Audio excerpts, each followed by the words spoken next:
explain it. Shoot. Why? Nope, you're right. Huh? You're good. You can hear me? Yeah. Like on the stream? Yeah.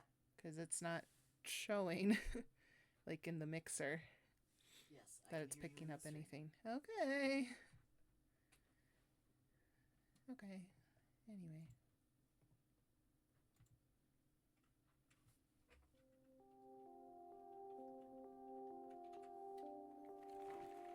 Okay.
Yeah, I do enjoy the music.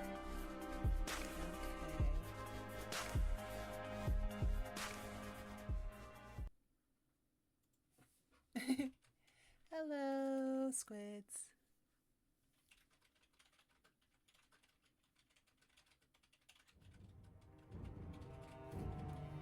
All right. Department of Enforcement, Office of the Lieutenant General.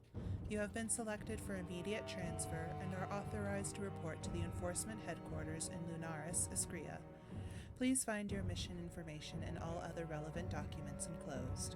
Once the information has been digested, we order that the documents are promptly destroyed. This information is highly classified, as are all details of your relocation. Upon arrival, please report to General Augustus Willingham. Respectfully, Lieutenant General Harold Addington III.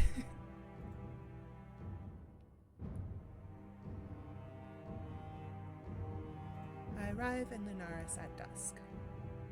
I've been traveling for days, my feet are sore, my eyes tired, and all I can think about is how much I need a damn good sleep. I'm a hunter, and I've been called here by the Lieutenant General of Iskria to lead an investigation. This matter is apparently urgent if the rapid way in which I've been summoned is anything to go by. The things that you hear about in ghost stories and fables are all real, and it's my duty, my purpose, to protect humanity from those creatures that go bump in the night. There have been a series of particularly violent murders here in Lunaris lately, and the local enforcers, the agency that oversees us, can't seem to put their finger on who or what the culprit is. I was the most skilled hunter general in the previous town I was assigned to, but I eagerly welcome the change of scenery. Even if it does involve murder and a healthy dose of existential dread. Though, as I sink further into the town, the feeling that washes over me is making me wonder if I made the right choice. As if I even really had one at all. Our lives are bound, and I live to serve. As hunters, we're the only ones equipped to deal with such monstrosities.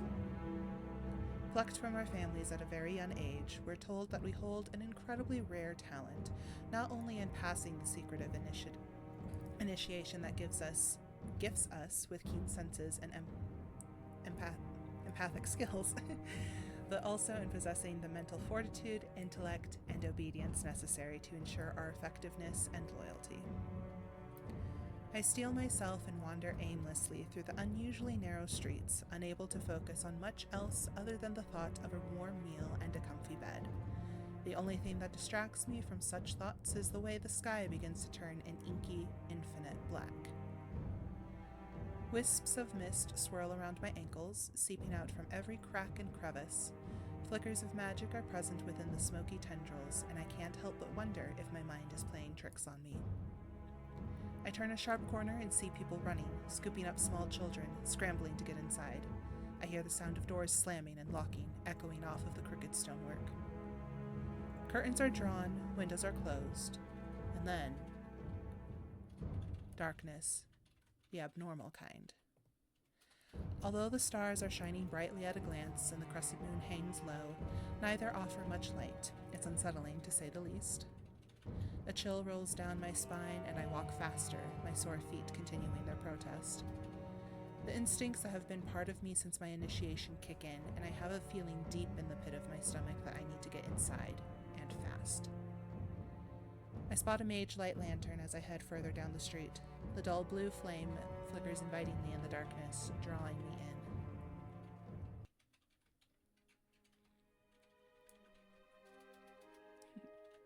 Yeah, this is, so with this game, I have, played a little bit of it.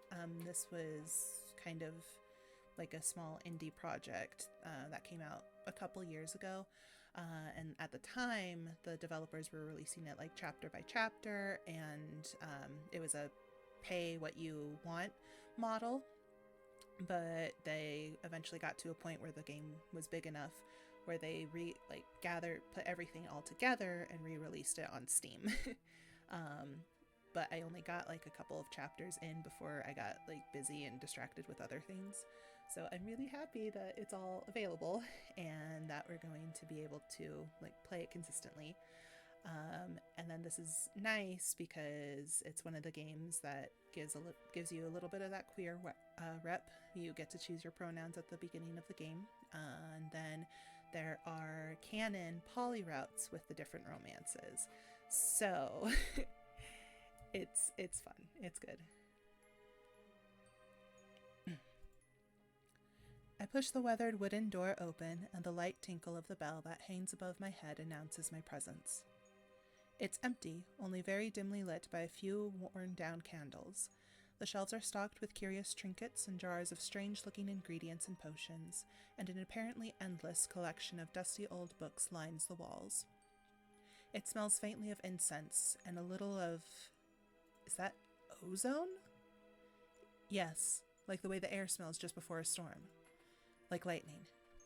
I hear footsteps and turn to find their owner, and I'm taken aback by the figure that appears from behind a pair of well-placed curtains. I was just closing up, but can I help you?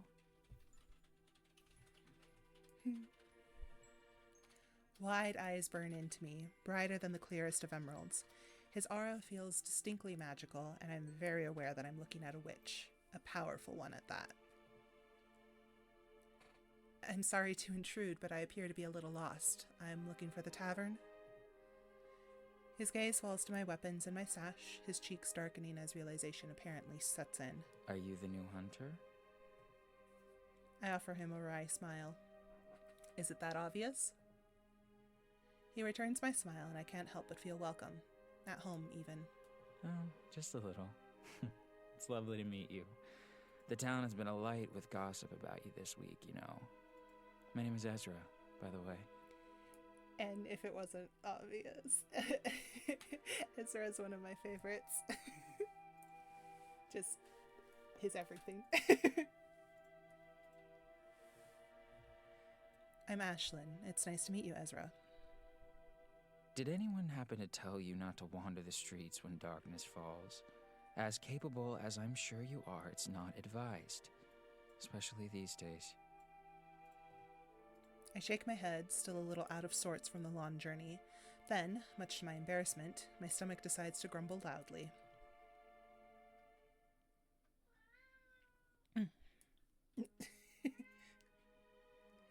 Grog has arrived.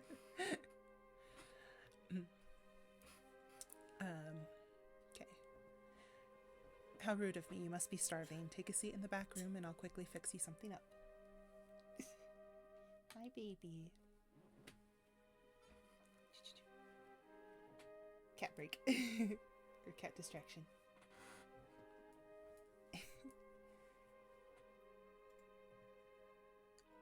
You really don't have to do that. I'd better be on my way. You'll do no such thing. It's too dangerous out there. Please, I insist. It's no trouble, really. I can hardly refuse when he's looking at me like that. I nod and follow him as he parts the curtains to reveal a cozy living space. There's a small kitchenette with a crooked dining table, and nestled in the corner is a tattered but comfy-looking sofa. Ezra fills an old steel kettle and pops it on the stove, igniting the stubborn burner with a grunt before he turns and offers me a smile.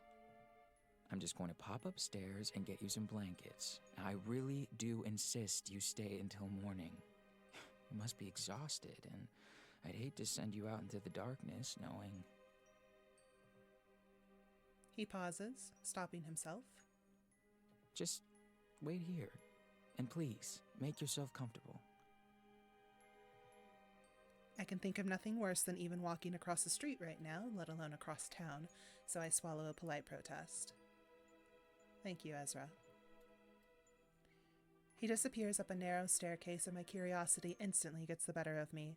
A solitary candle burns upon the countertop, colorful, magical little lights hanging from various picture frames and shelves, as well as an abundance of luscious green plants. It's utterly enchanting, just like its owner, and obviously very well loved. There are generous amounts of personal belongings and keepsakes littering every possible nook, and I eye a tiny dish that's overflowing with brightly colored jewelry. Beside it sits a pile of crumpled parchment.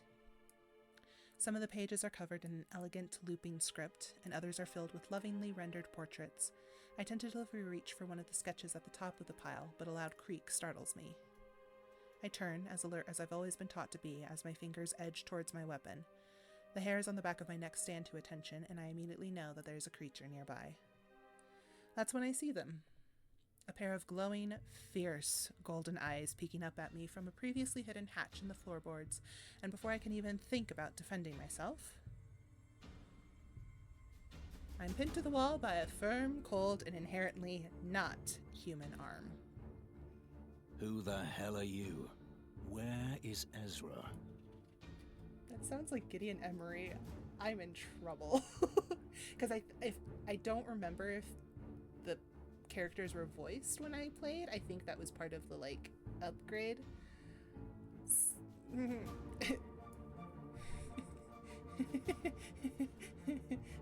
Help.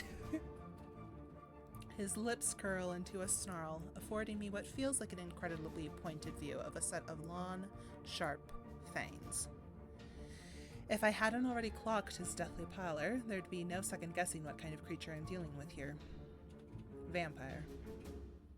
I know I'd already be quite dead if that was what he truly wanted, and I feel nothing from him other than an overwhelming desire to protect something, or someone.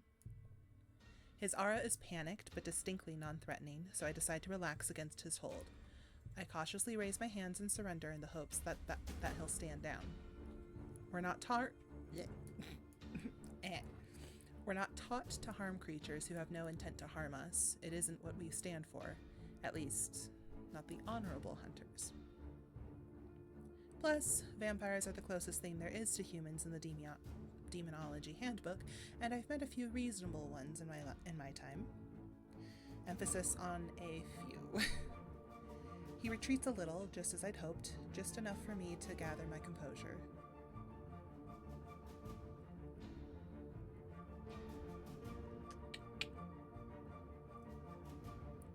Ezra is fine, I swear it.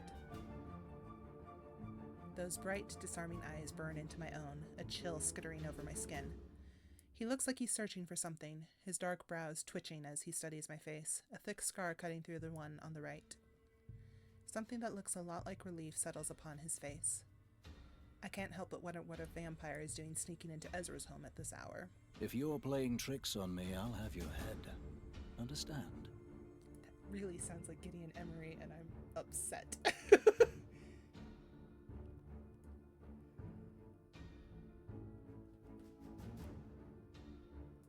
Oh, is it? Is it actually like a, did you check for me? Yeah. Oh no! As long as this is Finn, that is literally Gideon. As long as that character's name is Finn. I'm pretty sure. I can't remember. I think that I'm. Ooh, uh-oh. I know. We've only met 2 of the romanceable characters and everything's a mess already. I nod once, my hand still raised where he can see I mean him no harm. I'm not lying. He's safe. He's upstairs. I tip my chin towards the staircase in the hope that he'll use his head and seek Ezra out with those impressive senses of his. He takes a step back, but he still doesn't seem to trust me. I don't entirely blame him. I know how he feels. The sound of the kettle whistling as it comes to boil distracts him, and he visibly relaxes. His gaze quickly darts to the staircase, then back to me. He steps back, the candlelight illuminating his angular face, all sharp lines and hair as black as the night. He's otherworldly, obviously attractive in that tall, dark, and dead way, and his left arm is missing from the shoulder down. In its place is an advanced-looking prosthetic, flowing with what looks like incredibly advanced magic. He catches me looking at it and quirks that scarred brow. Like what you see? Sorry, it's not for sale. Ezra appears from upstairs, his eyes wide as he surveys the sight before him. Finn? What are you doing here? Oh no.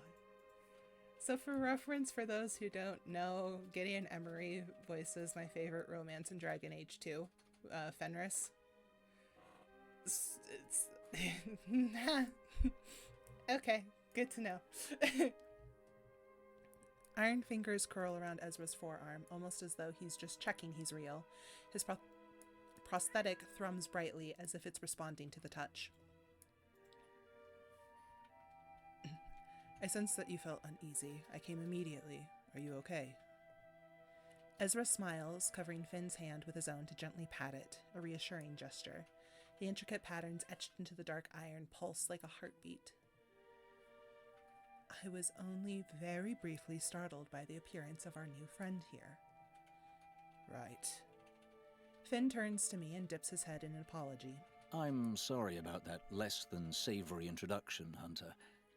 Things are a little on edge here lately. Yep, yeah, Gideon voices the vampire. I'm predictable. But anyway, from what I remember from the game, these 2 are one of the poly routes. So it's specifically targeted against me.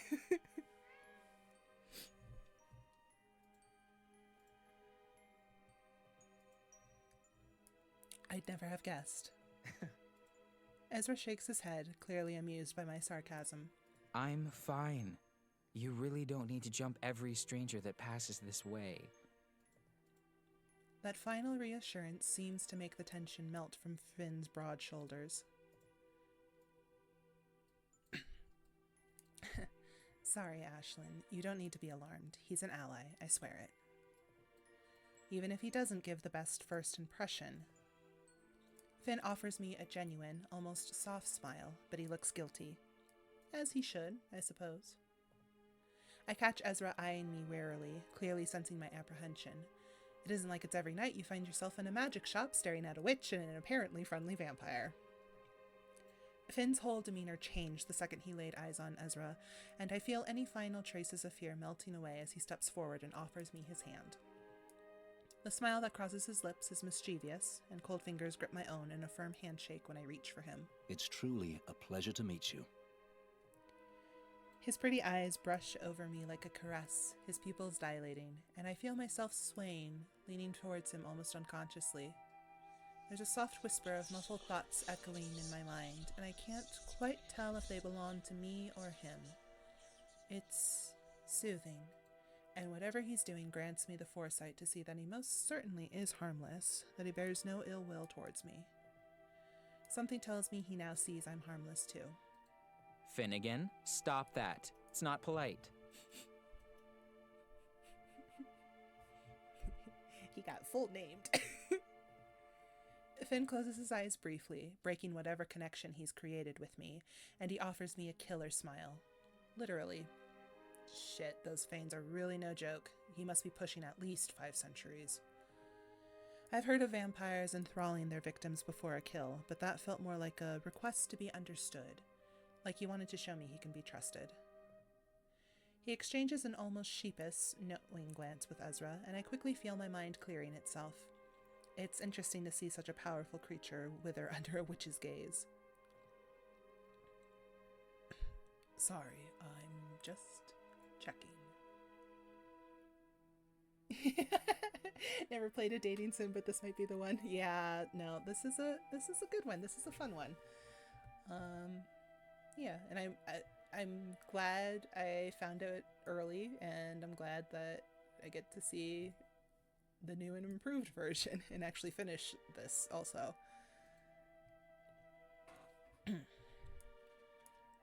He looks at me and our eyes lock. I nod once, appreciating that he cared enough to put me at ease. Then he's grinning again, wickedly.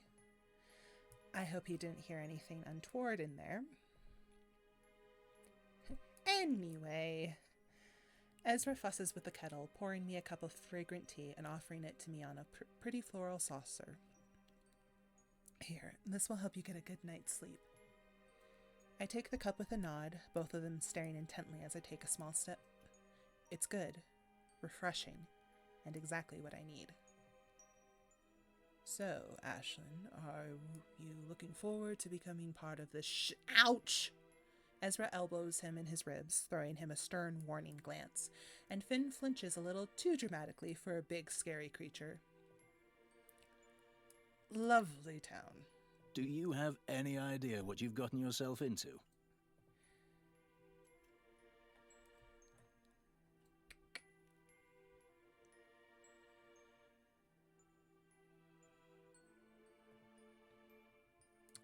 Oh, it can't be that terrible, can it? The way Ezra looks at me makes me feel almost pitied, concern etched on his face. Well, it's certainly not been sunshine and roses around here lately. Understatement of the century. I'll figure it out, whatever it is. My clan and I are at your disposal, should you require any assistance. Clan? He nods, but I decide not to press him for details. Yet. I definitely like to know how many supposedly good vampires reside here in Lunaris. I offer them both a smile and finish up my tea. Ezra hurries to take the empty cup from me and sets it upon the table. He places his hand upon Finn's arm. Finn, Ashlyn needs to rest. Maybe you should head home? Finn nods, and Ezra follows him as he heads for the hatch. They embrace briefly, and Finn whispers something into Ezra's ear, the witch grinning brightly as he pulls away. Then Finn's warm, golden gaze locks with my own, and he smiles. Be sure to take care. If you ever need anything, just scream, and I'll come running. He winks, and my traitorous cheeks threaten to warm at the sight of it. He notices and laughs quietly, a deep, comforting rasp that I could most certainly find myself getting used to. It was nice to meet you, Finn.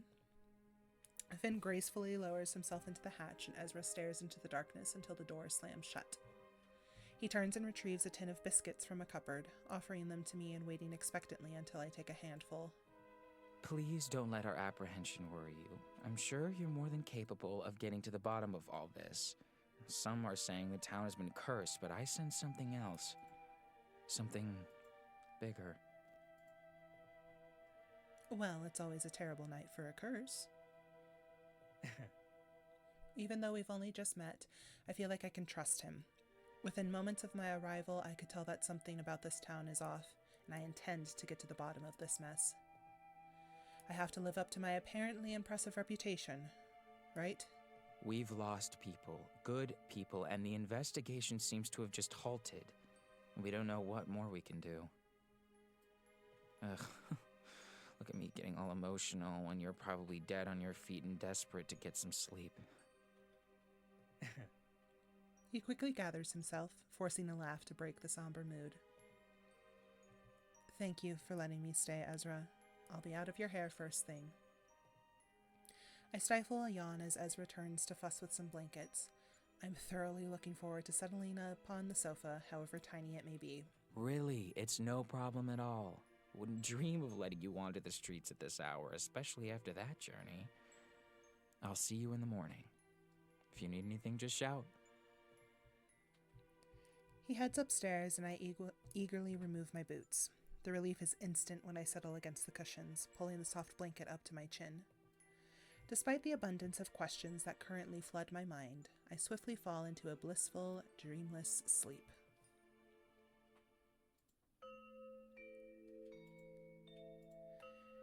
After I wake and Ezra eagerly makes me more tea, I join him in the shop as I prepare to leave.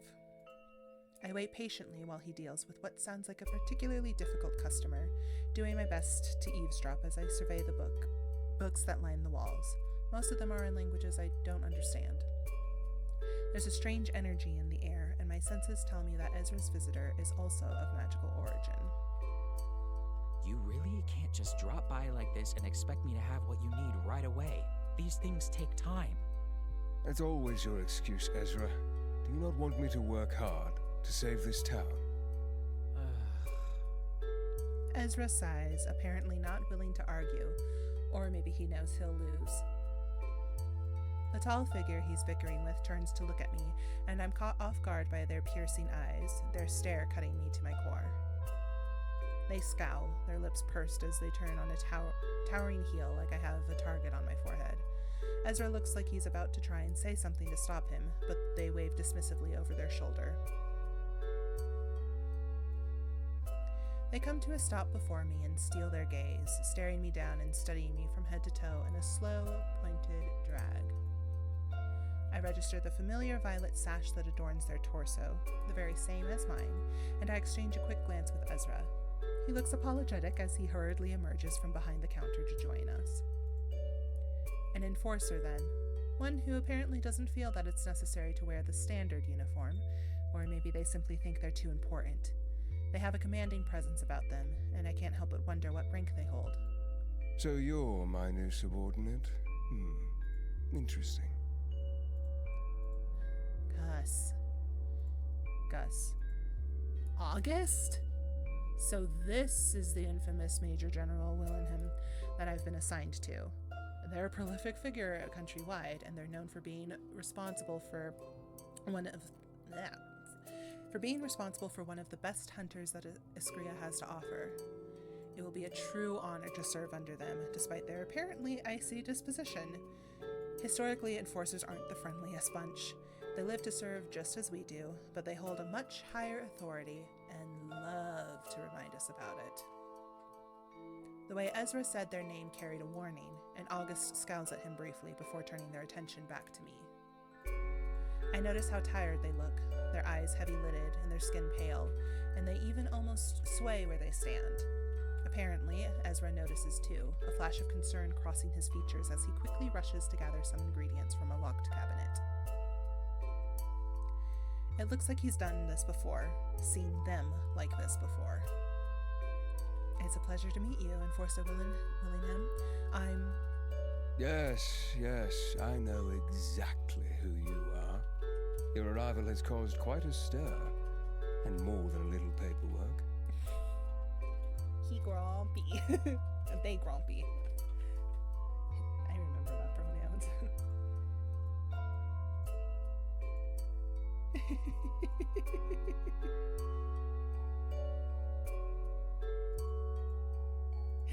I love that you're checking the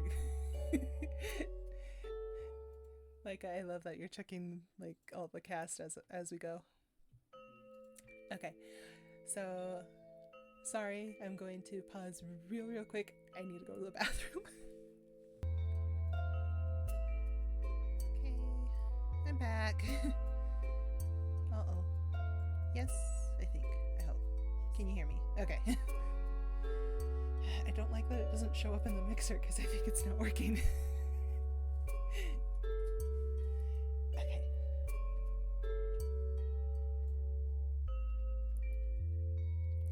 They glance over at Ezra, watching as he breaks off a few sprigs from a neatly wrapped bundle of herbs and pops them into a glass vial. Their foot taps impatiently on the floor, an exasperated scoff falling from their lips as they turn to look at me once again, eyes rolling. So tell me, Hunter Nile, are you ready to partake in one of the most baffling missions I've come across?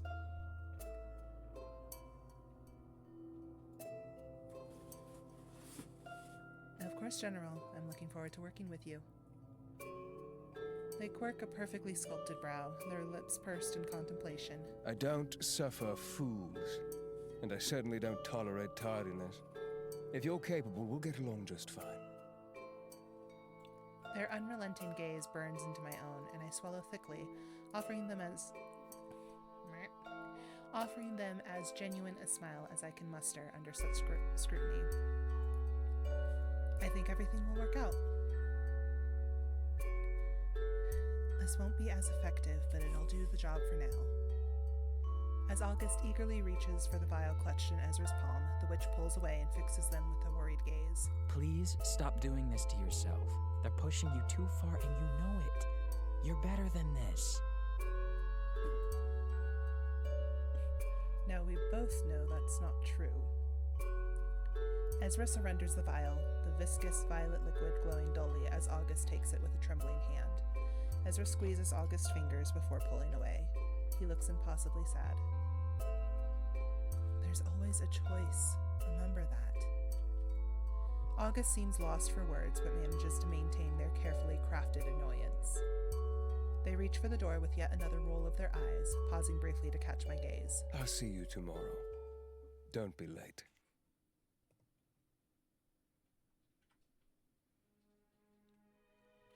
We stand outside the shop, the sky bright, but the town somehow still feeling inherently gloomy.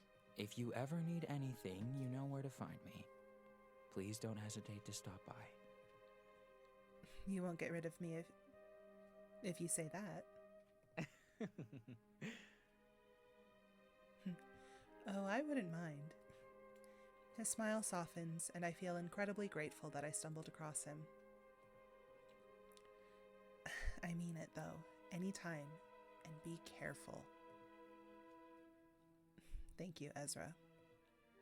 I bid him farewell, reluctantly leaving the warmth and safety of the shop behind to follow the rickety old street signs that point me towards the tavern, the place I'll be calling home for the foreseeable future. The tavern is bustling and full to the brim with red-faced patrons, the tables littered with empty tankards. It's only 9:30 in the morning, but clearly this town likes to drown their sorrows, even if the sun has barely risen. I push my way to the bar, and a scowling barmaid rolls her eyes at me as I politely raise my hand to get her attention. Well, I have a room here. Could I check in, please? She promptly rolls her eyes again and ducks beneath the bar, reappearing within a few seconds later. She promptly rolls her eyes again and ducks beneath the bar, reappearing within a few seconds, looking even more pissed off. Room isn't ready until 2. You'll have to get a drink to make you so scarce. I muster a polite, albeit forced smile, turning to find a table, but I find myself face to face with a striking, scowling woman who appears to be blocking me entirely on purpose. So this is the famous hunter that's taking my place, then? Oops. You don't look like anything special to me. Come to gloat, have you? Rub it in my face.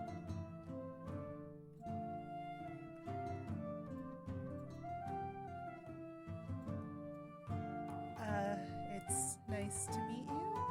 I'm Ashlyn. She looks taken aback, clearly not expecting me to be polite, and she quickly straightens up, her features softening. Kind of. I know exactly who you are. I'm Piper. Piper Merriman. I'm the former general. I was leading this investigation until you came along. I had no idea. I just go where I'm ordered. You of all people must know we don't have much of a choice. Her gaze drops to her hands, and she picks out a non-existent piece of lint on her trousers. Yes, well, I do know that, I suppose. So I've really been called here to take Piper Merriman's place? She's a legend, having racked up more kills than some of the most seasoned hunters, and all at the tender age of 24. I feel terrible. I wasn't told I'd be replacing anyone, and her being upset suddenly seems pretty justified. I'd be devastated if I was demoted too. We work so hard and put our lives on the line, all while the majority of the enforcers sit safely behind their desks, holding our fate in hands that aren't stained with blood while our fingers drip with it.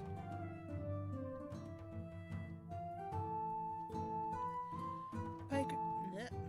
Oh gosh, I can read.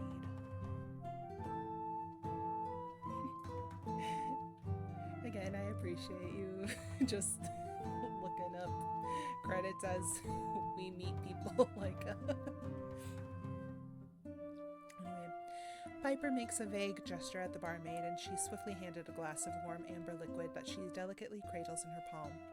She steps closer with narrowed eyes, surveying me in a way that almost reminds me of August. Pretty sure I won't be getting Employee of the Month anytime soon. We could always work together. I'm getting the feeling I'll need the help. And I'm sorry, truly. I can't imagine how frustrating this must be for you. She continues to look annoyed, but I can tell a more vulnerable emotion lingers beneath this seemingly rock-hard exterior. She swirls the rum around, watching the gentle slosh of it as it coats the sides of the glass. Yes, well, that's what I get for being utterly shit at my job, isn't it? She scoffs a laugh, but the smile that curls at her ruby lips doesn't reach her eyes. Anyway, I'm sure I'll see you in the field. I'm not totally useless, apparently. They just have me doing the awful jobs, the stuff that doesn't actually matter. What a waste of a perfectly amazing hunter. Enforcers, just a bunch of pencil-pushing wankers. I stay silent, sensing that she might need someone to vent to. I've been there. Our job can be hard, and not just on our bodies. Anyway, I can see I'm boring you. I'll just be over there, continuing to drown my sorrows until Willenheim summons me. You're such an asshole. I huff a laugh, covering my mouth with my hand in a poor attempt to stifle the noise, and she seems briefly amused by my reaction. She offers me a thoughtful glance and sighs loudly. Don't take any shit from them, okay? Come and see me if they bother you. I'm not afraid to stick my boot up their backside. Again. Anyway, I'll see you around. She doesn't wait for me to respond, and with a flick of long chestnut hair, she's gone. I spot her disappearing into the heavy crowd that's mulling about in the center of the tavern, a crowd that's apparently pretty pissed off about something. I decide to investigate. Might as well get stuck right in. What could possibly go wrong? I push my way into the crowd, and what I find both baffles and amuses me. A lichen, a hybrid lichen, sat smack bang in the middle of the tavern, arms folded across his chest. He has a smirk plastered across his scarred lips, his wolf ears twitching dismissively as the townsfolk hoot and holler at him. That got Lyca's attention. The lichen doesn't seem to care and grabs his drink, taking a deep swig. My first impression is that he seems perfectly harmless, even if his cockiness is almost a palpable aura. As I take a step closer, however, I can see the scars he bears. A seasoned scrapper, then, not shy in the least and eager to stir up the ire of the authorities or other creatures, apparently. He spots me then, his scarlet eyes flashing, and then he's kicking out the chair in front of him and gesturing for me to sit down. Either he's bold or he's got something to prove, and I find myself being watched by the eyes of every tavern goer. They're all waiting to see if I'm going to oblige the object of their disdain, and the tavern falls deathly silent. As I take a seat, the crowd slowly begins to disperse. Though, their eyes stay firmly fixed upon both myself and the lichen as they return to their respective seats. They're lucky I kept my cool. Wouldn't you say, Hunter?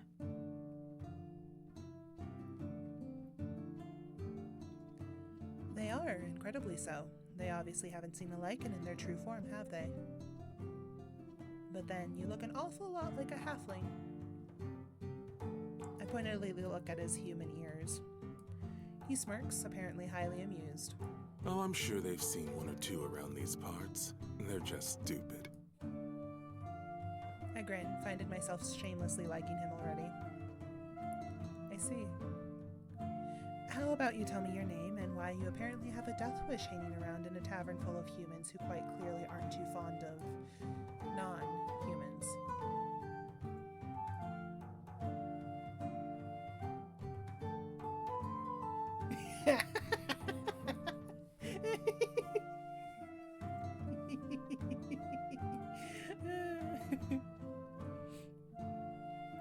He bristles, his tail wrapping around the leg of his chair as he places his now empty tankard upon the table. The noise draws a gasp from nearly every single patron, and I glance over at Piper, who sits in the corner, either oblivious or uncaring. It's Alcar, and I don't have a death wish. Not today, anyway. Only today? He smiles, folding his arms back across his chest. You don't need to concern yourself with me, Hunter. I stay far away from your kind. From everyone. Mostly. I do enjoy coming here to rile this lot up, though. Unless they come looking for me, of course. He glances over his shoulder, catching Piper's gaze. She flips him off, and he turns back around to face me, his shoulders shaking with his laughter. I'm sure you'll grow to despise me in time. Just like every other idiot in this hopeless town. Okay, good to know on this one. For the voice. He stands, and all the patrons stiffen. It's so quiet you could hear a pin drop, but Alcar merely rolls his pretty eyes and flashes me a sharp grin. He looms over me, close enough that I can smell the earthy, distinctly petrichor scent of him. If my advice is worth anything to you, then trust me when I say to trust no one. He stares me down. Even you? Especially me. Goodbye, Hunter. I watch him leave, feeling everyone's gaze still fixed upon me. I compose myself and offer them a smile, as genuine as I can muster after such an odd encounter. I glance at the clock and it's only 10:30. I have some time to kill. The town is small, very small, and it takes me less than an hour to walk it from end to end. On my travels, I find myself drawn to the cemetery, and the scent of blood is thick here. That would be because this is the site of the last murder. I come across a patch of scorched grass. The earth around it is trampled by the boots of enforcers and hunters alike. The remnants of a crumbled gravestone are littered around the perfect black outline of a body, and I take a deep breath, crouching down to skim my fingers along the edges. I close my eyes and try to picture it, what happened to them, but it's hard to truly see knowing how stark the darkness is here. It's a blur, a mere memory, but I feel terror. They were so scared, utterly alone in their final moments. But something sticks out to me over all of that fear. I'm sorry. I love you. The words hit me hard, my chest aching, and I feel an intense longing. I feel love. The powerful and unconditional kind that snatches the air from your lungs. I take a deep breath and force myself to stand, trying to shake the feeling. I'll find out who killed you. I'm startled by the sudden sound of heavy footsteps, my hand hovering over my weapon. I look around frantically, on guard and ready, and then a striking figure appears. He's clad in fine clothing, his long hair tied in a neat ponytail, the crown of his head adorned with delicate jewelry, and I should be unsettled, the pointed teeth and sharp claws indicating he's definitely not human, but he's smiling. Then the flicker of a spade-tipped tail tells me all I need to know. I'm staring at a glamoured demon, though I'm finding it hard to be alarmed by his presence, which seems to be the theme here in Lunaris. Yeah, I can talk. His eyes are a warm chestnut brown, and they sparkle in the dappled sunlight as he gazes at me in wonder. Hello, Hunter. I've been looking forward to meeting you.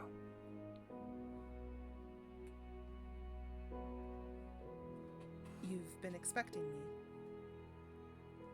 I watch as his cheeks darken, his gaze dropping to the grass. Well, people talk and I listen, and they've done a lot of talking about you. I hope I didn't scare you. Well, he's certainly not like any other demon I've encountered. The not trying to kill me part helps. You didn't. It's okay. You're sure? I've gotten used to startling people. I promise you that I've seen scarier. He laughs, his tail flicking.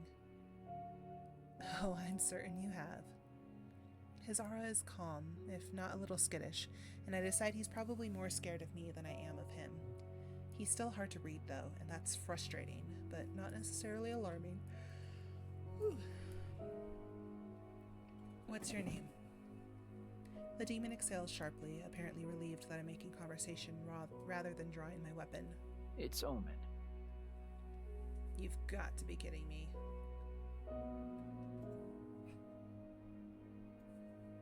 I feel a smile curling at the corners of my lips. Are you a good omen or a bad one? His lashes flicker, and I quickly realize he may not be versed in bad jokes.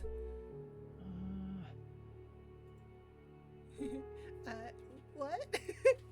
Confusion. Don't worry. It's nice to meet you, Omen. I'm Ashlyn. So, how has your first day in Lunaris been? I have a quiet laugh, yet again perplexed by the wonderfully weird inhabitants of this town. He's certainly the most polite demon I've ever met. What do you mean nothing we would know, honey? Chris Patton's like in a lot of stuff. It may be a different Chris Patton. Oh, okay. I mean, I'll double check. Okay, because I was about to say, like, I know that name. Oh, gosh. Okay. I guess it's been fine. I'm just a little overwhelmed. It's a strange town, isn't it? Omen laughs, the sound musical and almost infectious, causing my own smile to widen. You're being polite. It's more than strange. It's a mess. A mess I and many others hope you can fix. I grimace, my gaze drifting back down to the place where the last murder victim lay. I sigh and muster as much confidence as I possibly can. I can do this. I can solve these murders. So, absolutely no pressure then. Omen shrugs playfully. No pressure at all. Welcome to Lunaris.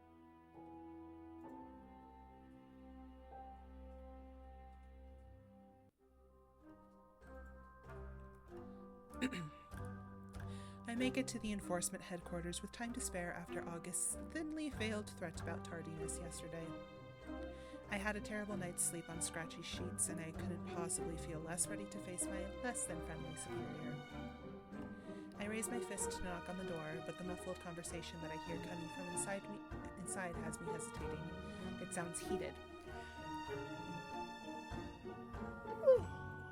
Sorry. And I glance at the clock on the wall behind me to check the time. I have 1 minute before I'm sure General Willingham will admonish me for being late. So, I take a deep breath and I knock. The voices stop suddenly. I hear a clack of heels, and then... Yes? Oh, it's you. I quickly glance at the clock. Well, you're on time at least. Congratulations. I know it's terribly cozy out there, but please come in. I nod politely and quickly step into the enforcer's office. It's beautifully decorated with neatly arranged bookcases lining the walls that are laden with a collection of trinkets and tomes that possibly rival Ezra's. There's a huge desk in the middle that overflows with reports and letters, and a half-empty ink pot and elegant sapphire quill poised and ready. Then, as if I'm experiencing a rather vivid case of déjà vu, Piper appears before me looking decidedly less impressed than she did in the tavern yesterday. Hunter.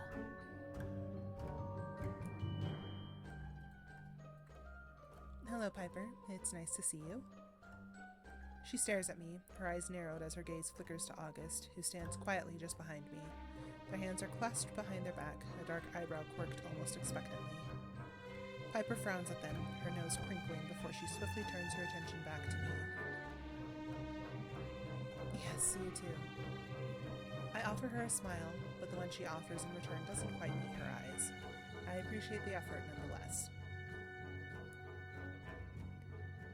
So you two have met already, In the tavern again, were you, Piper?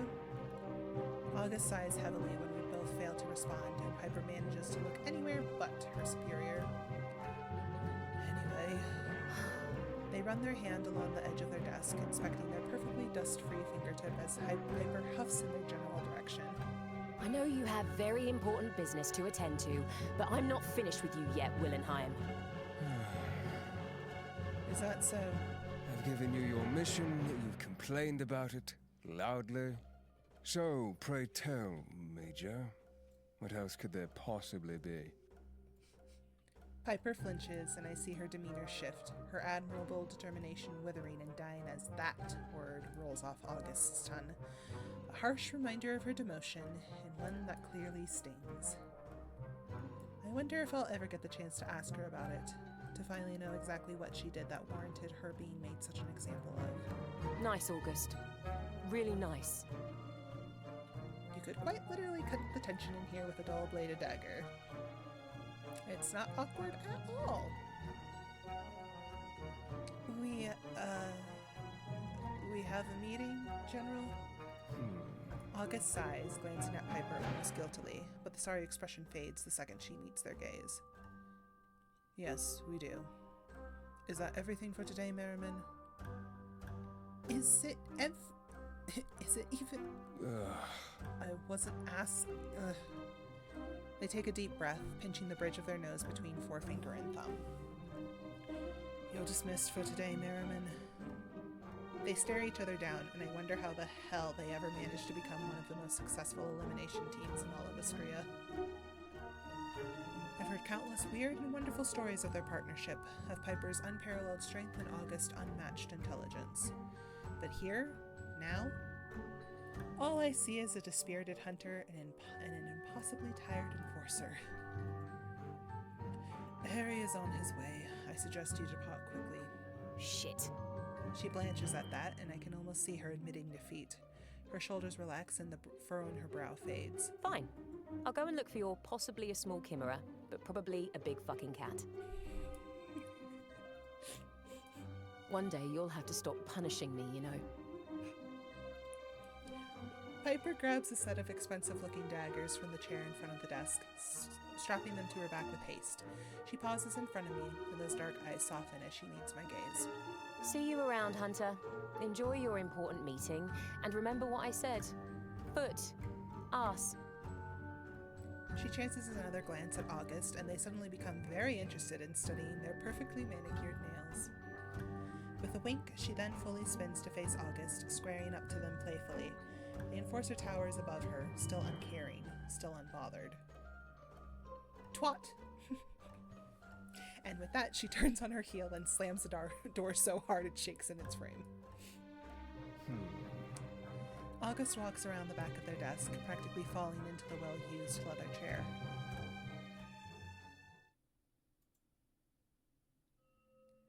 I scan the piles upon piles of paperwork that litter the surface, taking in the countless reports and letters, scribbled diagrams, and gruesome drawings. I get the impression August is in over their head. The disorder of all of this information makes my fingers twitch. They watch me carefully, stifling a yawn with a trembling hand. I know. Trust me, I know. As much as I hate to admit it, we've got nothing. As of right now, I suspect everyone in this town, as should you. Though I may not really know them just yet, I sense that this kind of vulnerability I'm seeing is rare. August doesn't strike me as the type to admit defeat so easily, and something more serious than the usual stress of the job seems to be lingering under the surface. After what I witnessed back in Ezra's shop, I can't help but wonder what they were like before all of this, the way the young witch looked at them. It was pity. Ezra pitied August. August huffs a quiet laugh and relaxes back in their chair, and for the first time since we met, they seem to let their guard down. I don't know why Harry decided you were the right person for this job above all others, but I trust him implicitly. So, whatever plan he has for you, we had better make it work. They pause, staring me down with those ice-blue eyes. Now, are you ready to begin?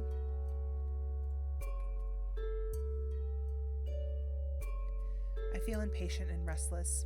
I'm I'm practically crawling out of my skin as I sit in this chair. Surely I should be out there already, talking and gathering evidence. What's the first step? August flicks through a document covered in an elegant looping script, barely glancing up at me when they next speak. You meet Harry. Harry tells us both what to do, and we do it. They chuck the papers aside, watching as they slide across the desk to join the rest of the jumbled reports. I stare them down, perplexed. They really have nothing for me? No brief before I meet the most important man in Escria? That's it? August shrugs, nods. That's it. I suspect Harry will be looking to take full advantage of your fresh, unbiased eyes. Everyone here is too close to this. A stranger is exactly what we need right now. Look, I don't know how you're used to doing things, but throw all of that out the window. Everything changes. Here. Now. Okay, Dan. I hear footsteps in the hallway, and August quickly rises to their feet. They straighten their clothing and tie their sash a little tighter.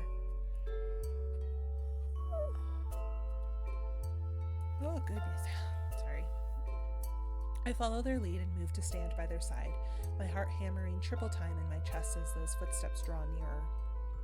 There's a distinct clang of metal, of armor and heavy boots.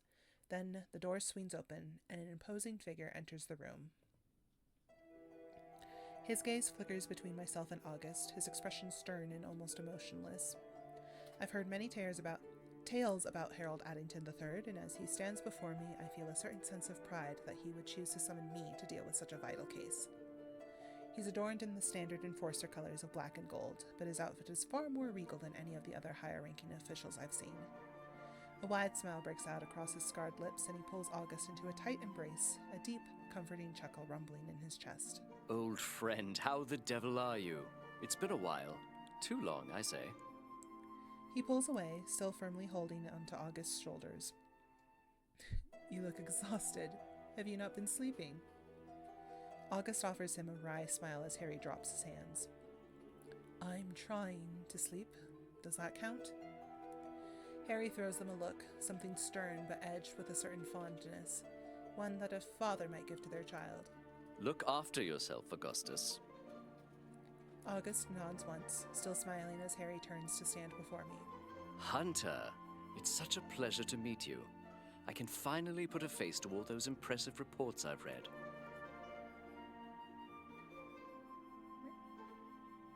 Oh, hey! Thank you! I didn't get a little notification about the follow, but thank you.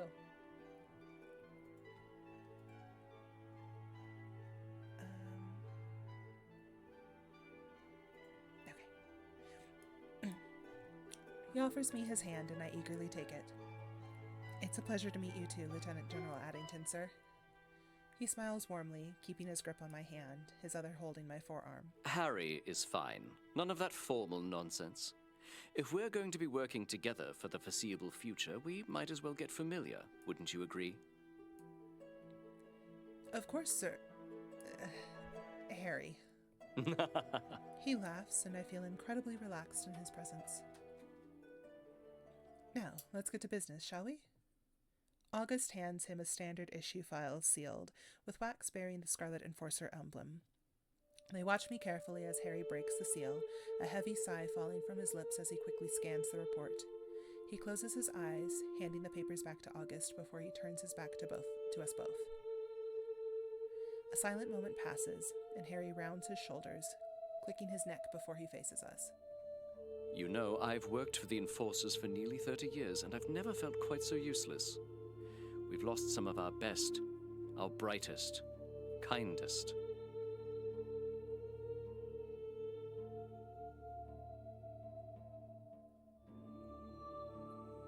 Oh, okay. Sorry, I'm a little behind on chat. That's cool. Okay, I'm glad. So the director of Vampire Therapist and basically the entire cast, apparently, over there. Anyway.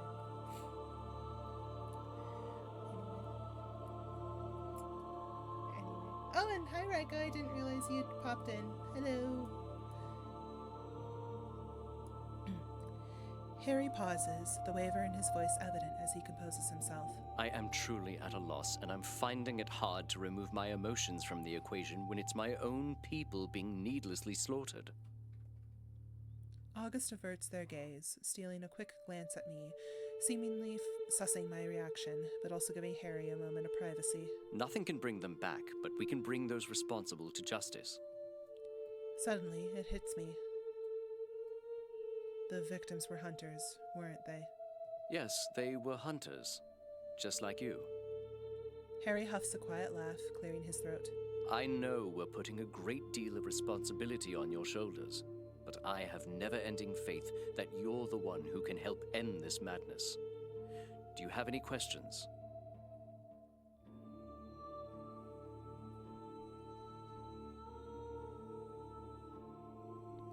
Other than the timing of the murders, are there any other patterns I should be aware of? Harry's mouth twists into a grimace and he shakes his head. I hope you don't think ill of me, but I'd rather not tell you at this point. He and August share a look, and August seems perplexed by this statement. Harry? Harry places his hand upon August's shoulder, a reassuring touch, a smile, then he's looking back at me. Please, just trust me, both of you. I want you to go out there and see things with your own eyes, utilize your abilities, then we can discuss what we've already discovered. This is a complex case with many intricacies, but I think it's important that you don't let our opinions cloud your judgment. As terrifying and as baffling as this may seem, I see where Harry is coming from. I don't want to be influenced by an investigation that's so obviously failing. How many victims do we have so far? August looks at Harry for guidance, and Harry nods his permission. 4, but we anticipate more. The victim has shown up every 7 days for the past month. Yes, with the most recent being 6 days ago, which is when I called for you. Enough is enough. Oh, cool. Murder tomorrow. We're due a body, if our calculations are correct. Harry clears his throat, twists the gold band on his finger. I'd like you to concentrate on the latest victim for now. Male, 46 years of age, a general. He was one of our best. We owe him this. I take a deep breath before I ask my next question, feeling immensely guilty before it even falls from my lips. Were all of them burned? I saw the ash and the charred ground. Each body has been burned very badly, yes, to the point where we cannot determine what wounds they sustained beforehand. Not even with magic? He shakes his head, exchanging a look with August, one I can't quite place. Not even with magic. So where would you like me to start? I almost expect them to tell me to figure it out myself, but Harry surprises me. Well, the most obvious of places would be the... Ibeck? Abeck? I don't know.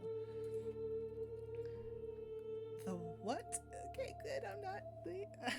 I'm confused and out of character. That's a great start. A curious pair are the Woodridge twins. They've taken up residence in the old church in the middle of town. I'm sure you've seen it. I saw it all right. Big, imposing, and very obviously dilapidated. Yes, I did notice it. It's quite hard to miss, but I assumed it was empty with it being in such a state of disrepair. We can only dream that it becomes vacant, unfortunately.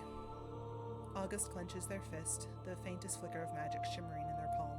They're a plague upon this town, spouting their drivel and preaching to the dumb and ignorant. They're idiots.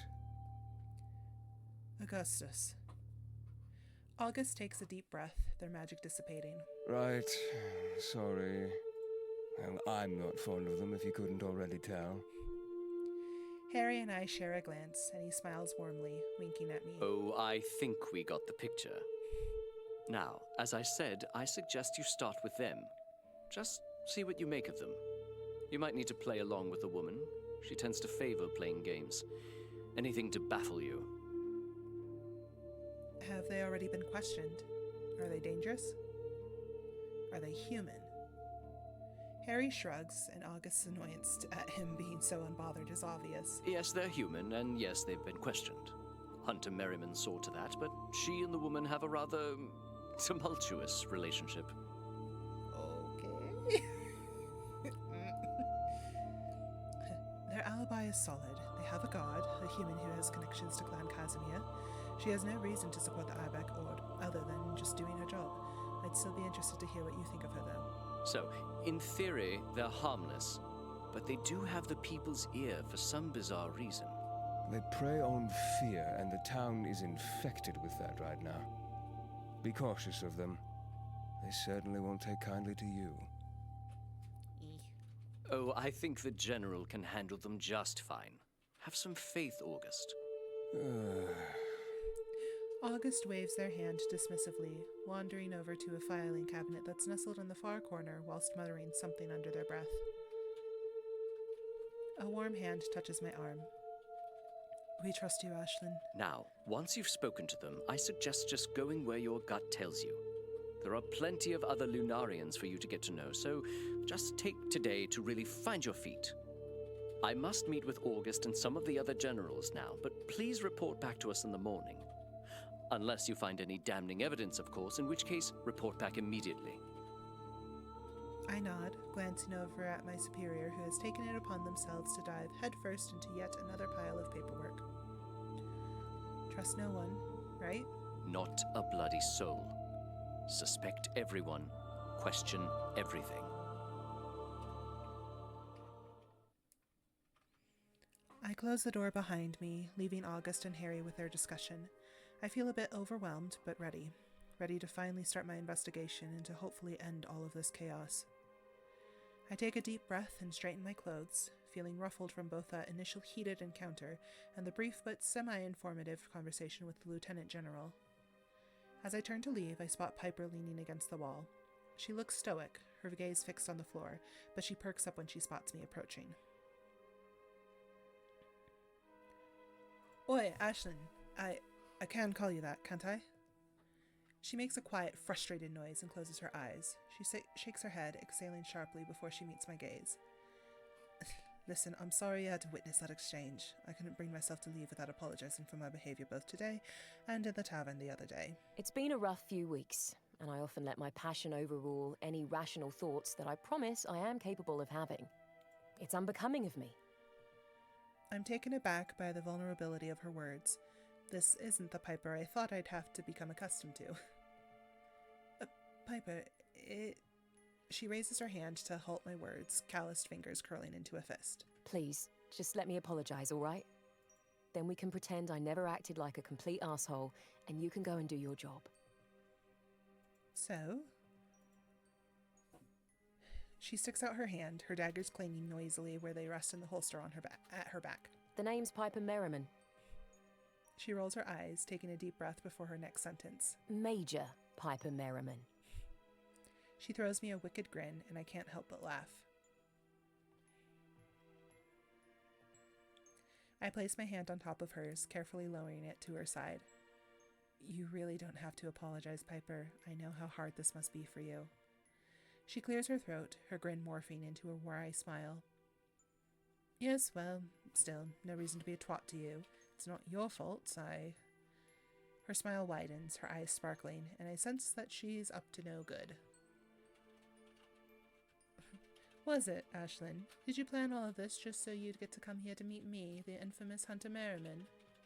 I huff a laugh and shake my head quicker than is probably necessary.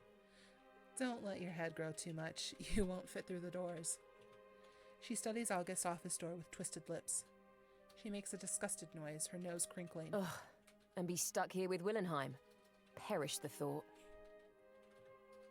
Piper glances at the clock before turning back to me with a roll of her eyes. Ugh, I'd better get going. I have an inevitably worthless mission to get on with. People in this town are adept at mistaking common house cats for ghastly creatures. Must be something in the water. I should go too. Yes, of course. Now off you go, save Lunaris and all that.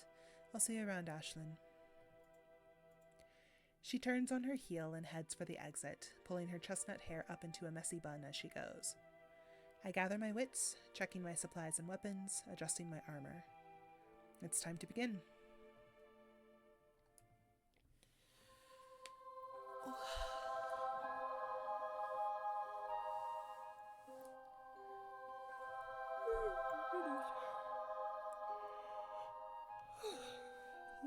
Sorry.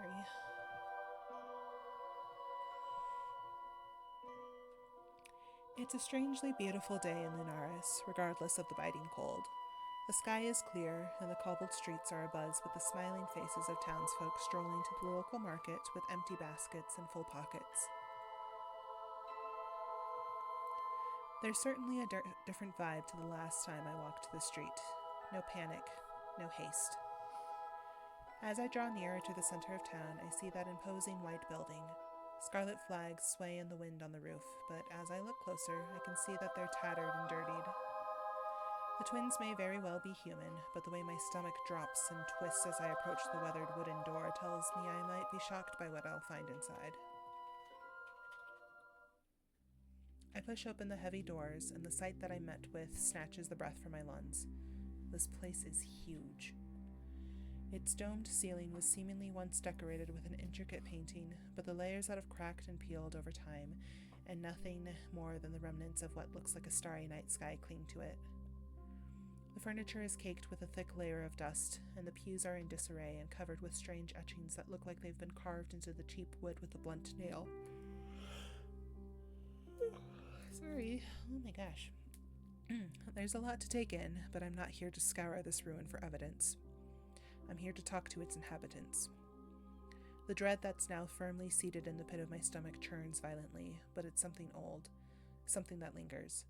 I anticipate that I might find a lot more than I'm bargaining for if I truly desire, but I need to focus.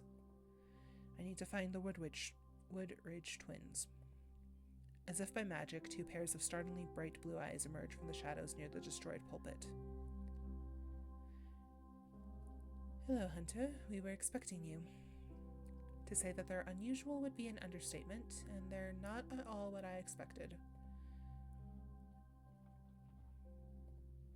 I offer her a small, friendly smile, however forced it may be. Word travels fast in Lunaris. I'm Hunter Nile. She narrows her eyes at me, suspicious for the briefest of moments before she's smiling unnervingly again. Despite her best effort at apparently trying to be cute, it's still terrifying. I'm Aurora, and this is my dear brother Armaros. It's a pleasure to make your acquaintance, Hunter Nile. I nod politely, not quite sure which of them I should be focusing my attention on. Armaros doesn't appear to enjoy talking, or maybe he's simply not permitted to. His overbearing sister is clearly the leader of the two. I study her steeled gaze, and she seems completely at ease. Aurora, can you tell me what you do have? Words are hard.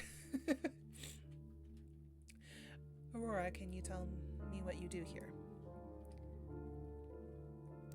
Armaros looks relieved that I didn't focus my attention on him, his once stiff shoulders sagging. Aurora clears her throat, a delicate hand covering her mouth as she does so. Well, what exactly would you like to know?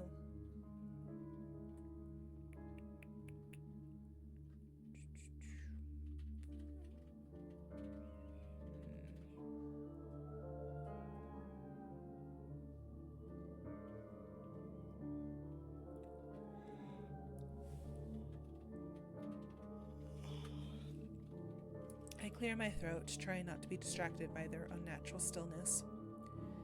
Can you explain to me what you do and why? They share a look, and Armaros nods once under his sister's ice-cold gaze.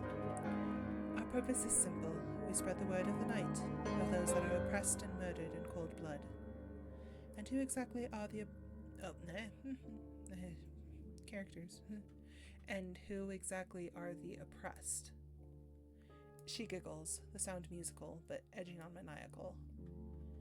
The creatures, of course. I look at Armaros and he drops his gaze, color sweeping across his pale cheeks.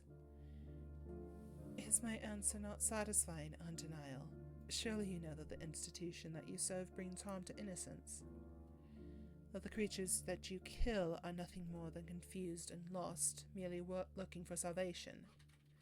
I pause, carefully contemplating my response. My adult life has consisted of seeing bloodthirsty creatures trying to mindlessly murder innocent people, and in turn trying to kill me as I protect them. I see no desire for salvation in that. I appreciate that there are creatures who don't intend to harm anyone, even some that are kinder than most humans. But, I smile again and take a deep breath. But I cannot bring myself to understand how you can so blindly support the slaughter of your own people. Armaros frowns deeply, and I swear I see him shaking his head at me, but it's just subtle enough for his sister not to notice. Because humans are inferior and pathetic. We infest and corrupt the earth by dedicating our time and resources to ridding it of the only things that give our wretched species any hope. She inhales sharply, calming herself and brushing her hands over the front of her skirt. So, Huntanile, to answer your question, we are here to protect the creatures, just as you are here to destroy them. I'm sure you're very aware of the recent murders in the area. Can you tell me anything that may be of use to my investigation? Aurora steals her gaze, unblinking, her fingers clasped tightly in front of her. We saw nothing, and we have an alibi. I look at Armaros, startled that he actually spoke. His voice is strangely soft and comforting. Regardless, his words sound practiced and rehearsed. He looks nervous, like he'd rather be anywhere else but here, and his eyes keep darting to the door behind me. Nothing at all. You're stationed right behind the graveyard where the last hunter's body was discovered. You're telling me you didn't hear a thing. He was brutally murdered, set alight, and burned to ash, and yet he didn't scream or call for help? Aurora's lips curl at the corner, her eyes turning dark. My brother speaks the truth, Huntanile. Question us all you like, but we've been through this with your insufferable predecessor. Just like Harry said, they apparently have an ironclad alibi, but my suspicion does not waver. I nod once, noticing Armaros' gaze burning into me, and though I cannot gauge how he's feeling, my gut tells me he has something to say. Something he wouldn't dare to with his sister by his side. Like he's scared. I'm starting to feel like Harry sent me here just to unnerve me. Surely he knew this is what I would be faced with. I still have little to nothing to work with here, and as the twins continue to stare me down, I think about his parting words. Suspect everyone. Question everything. You truly have nothing else to say regarding the situation. Aurora stands firm, her lips curling into that wolfish grin once more. Not a thing. It was ever so wonderful to make your acquaintance, though. Truly. Do stop by again. Our doors are open to everyone. We're more than happy to accommodate you should your agency need to question us for a third time. Armaros gives me a look again, and I wonder if it would be possible to somehow get him alone. I have a feeling I'd get a lot more out of him than I have from her. Thank you, Aurora. Armaros. On my way out, I see a small, neatly wrapped package sitting on the doorstep. I bend down to check the label, and written on it in an elegant script are the words Zis Hewa and Armaros' name paired with a small heart. I may not know what it means, but I know a demonic language when I see one. Just as I suspected, there might be a lot more to Armaros Woodridge than meets the eye. Whew. What's the grr for, Leica?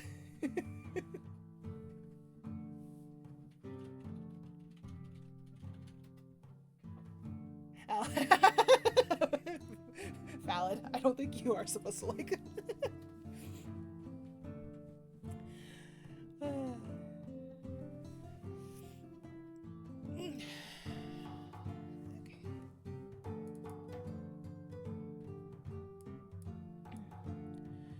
I walk through the center of town for a while, getting to know the buildings and watching the people that pass me by. Linares turns into a quiet, nervous town when the sun begins to set, and I wonder if it's only recently lost its warmth.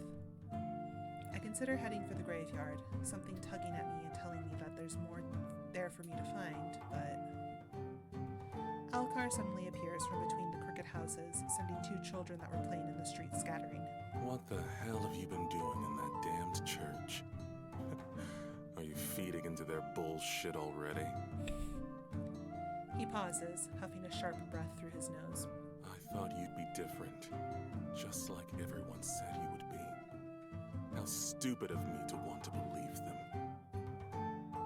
This certainly isn't the first time I've been caught off guard by an angry lichen, but it's safe to say that I don't need to fear for my life here. Maybe. He does look pretty pissed. It's not what you think, Alcar. I was just questioning them. He scoffs, rolling his eyes. His hands are shaking, but he balls them into fists when he catches me looking. Is that so? And why should I believe you? I don't even know you. No, you don't, which is why you should consider giving me the benefit of the doubt. I'm just trying to do my job. Do you suggest I just ignore the very obvious cult in the middle of town? His wolf ears flicker back and forth, and he unclenches his fists. You were just questioning them? I nod. Yes, I was hardly agreeing with them in their hatred for, well, me. He rolls his eyes at me, standing his ground. Something has me curious, and I can't resist asking. They want to protect you from the likes of me, so why do you despise them so much? Because they couldn't care less about those of us that don't enjoy killing humans mindlessly. Because we're not real creatures if we stay out of trouble and befriend humans or each other. So, if you dare to act even remotely human, you're the enemy too? He smirks, brows raised. Aha. Now you're getting it. Alcar is apparently defensive to a fault, but I sense that under the surface he's probably just scared, maybe even a little lonely. It must be hard to be feared like that when you've done nothing wrong. At least, I don't think he has. He is kind of a bastard.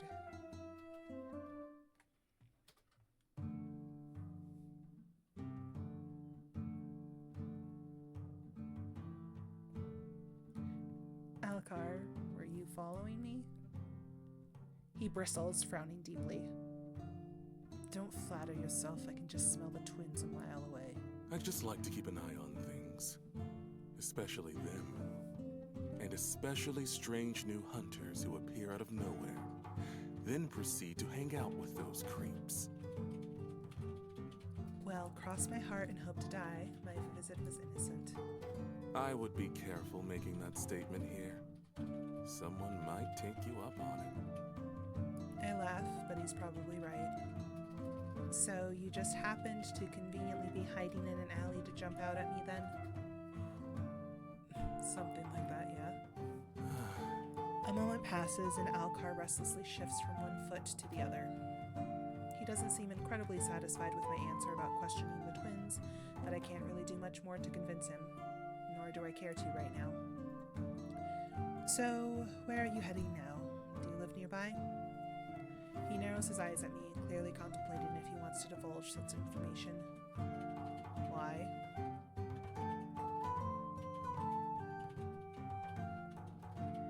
I'm just asking in an attempt at being friendly. You don't have to tell me. That simple, huh? I live around. In places. That's very specific, sir. I scoff a laugh, earning a raised brow and a flick of his ears. Very specific. Oh no! I knew what the writing was gonna. Exactly where the writing was going. I'm a specific guy. He glances up at the sky, muttering something under his breath before he sets his gaze upon me once again. It's getting dark, and there's a cold drink with my name on it at the Wolf. As much as I'd love to stay standing in the middle of the street talking to Lunaris' new favorite person, I better dash.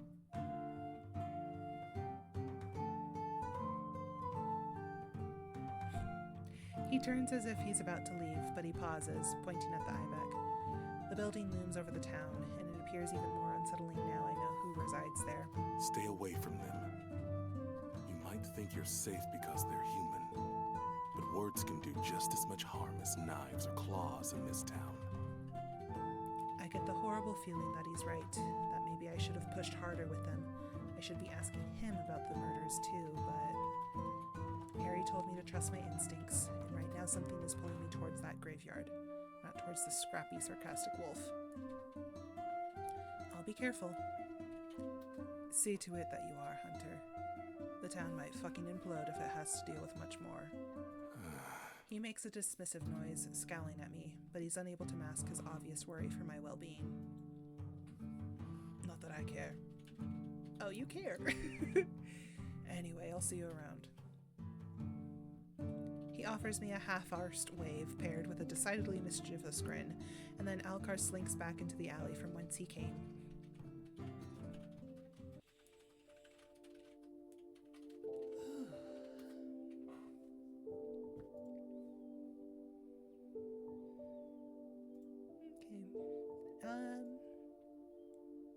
How's everyone doing? Just to check in, because since this is a little bit of a different play style, I don't want to go, like, is everyone still enjoying this? Are we getting bored?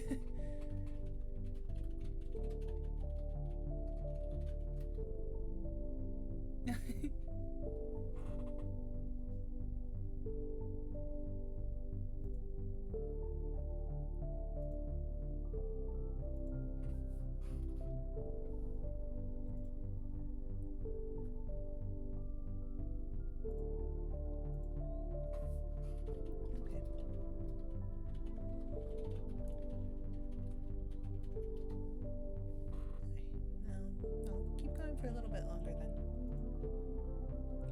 Okay. The graveyard looks so different at night. Beautiful even.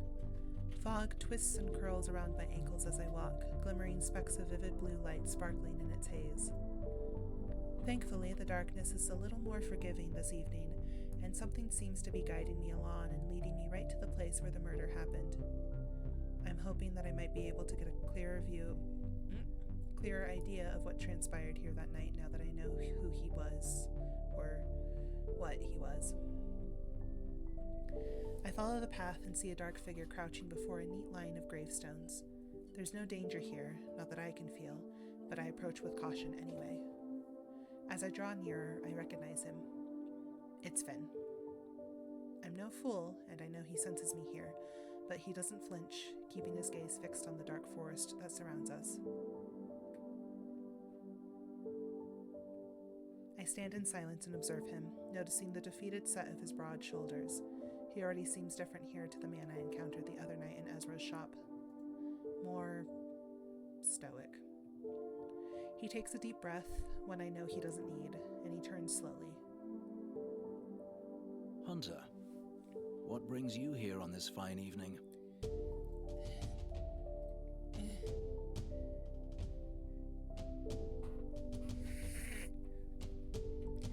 Hanging out in graveyards is just part of the job. He rolls his eyes playfully. I relate to the people here a lot more than I do anyone else. I laugh and he joins me, his expression softening a little.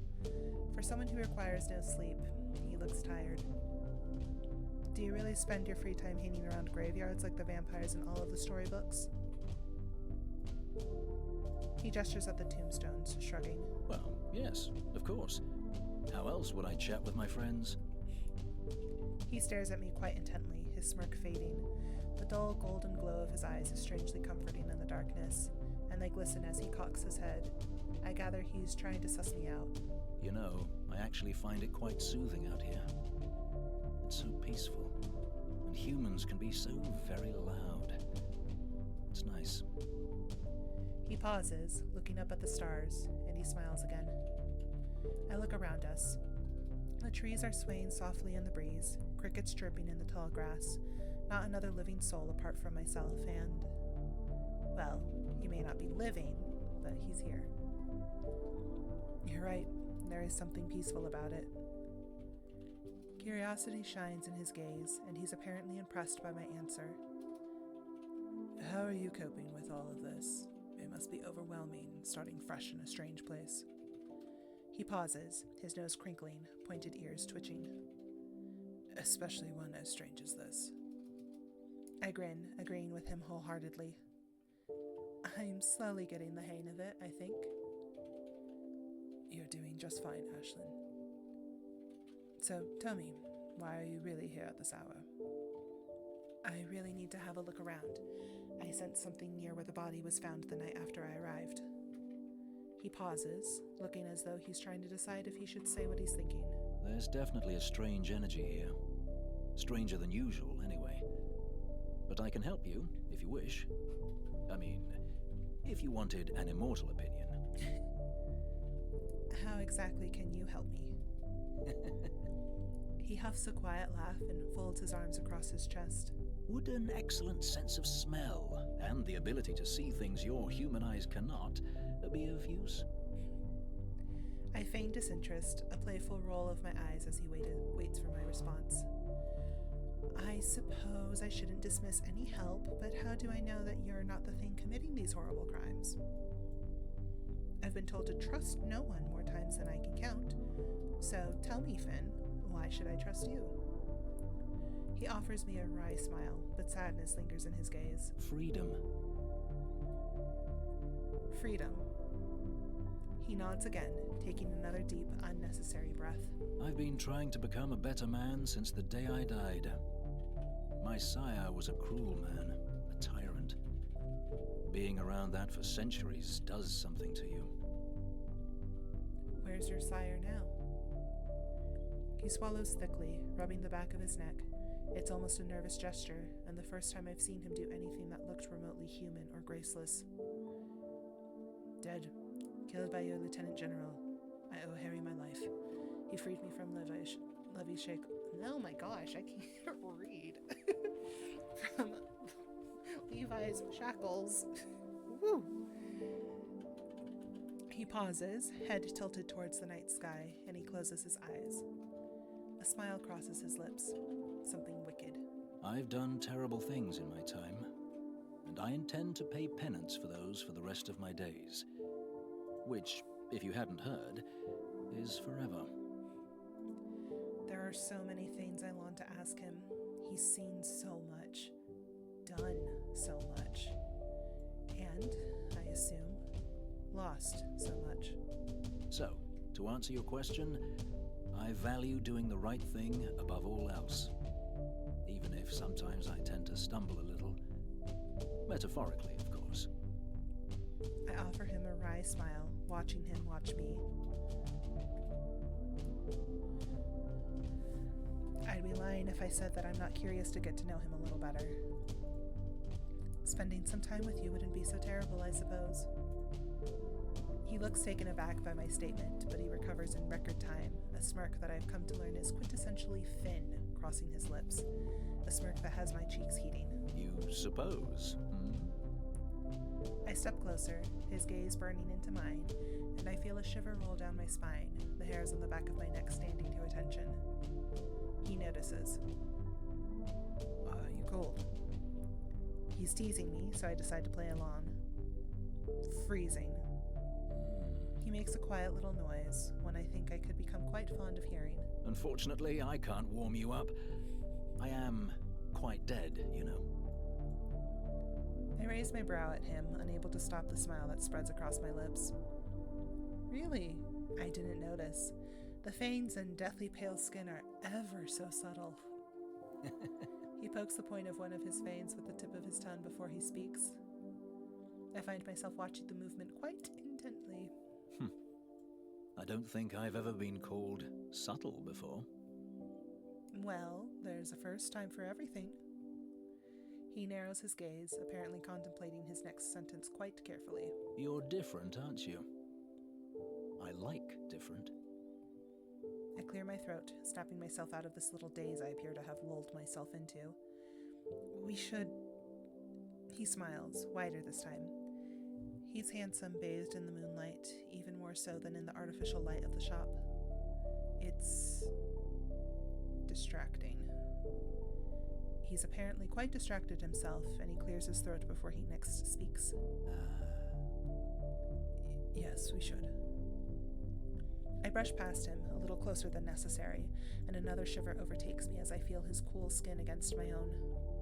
I head for the crime scene, hyper aware of him following close behind, knowing his gaze is burning onto me. We stop at the charred patch of grass, Finn bending to pick up one of the bloodied shards of the shattered gravestone. He brings it to his nose and glances at me before he gives it a sniff. He's apparently quite repulsed by whatever scent he's picked up, and he hands me the stone, wiping his hands off on his trousers. I suggest you keep that. That's not something I've experienced before, and I've smelled a lot of different things in my time. It seems off. If it's from a creature, it's certainly not one I've come across in my 600 years.